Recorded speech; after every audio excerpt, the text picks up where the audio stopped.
എന്തൊരു നീള. So are you saying I'm as tall as a giraffe? അത്രക്കൊന്നും ഇല്ലെങ്കിലും നല്ല നീളമുണ്ട്. Okay. അങ്ങനെയാണെങ്കിൽ നീ കാണാൻ പൊള്ളിയ.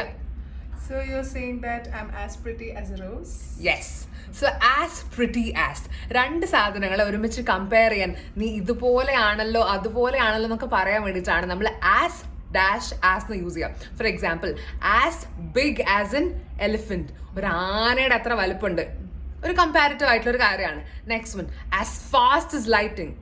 We could say Usain Bolt is as fast as lightning. മിന്നൽ വേഗത്തിലാണ് ആരോടുക?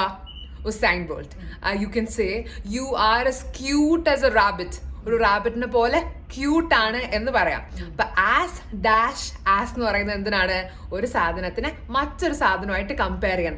അക്ഷരാർത്ഥത്തിൽ അങ്ങനെയാണ് എന്നല്ല, അതുപോലെയൊക്കെയാണ് എന്ന് പറയാൻ വേണ്ടി.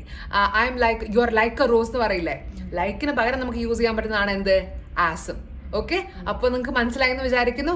ഇതുപോലെ സ്മാർട്ടായി ഈസി ആയിട്ട് ഇംഗ്ലീഷ് പഠിക്കാൻ വേണ്ടി you can follow English House. Yes. By.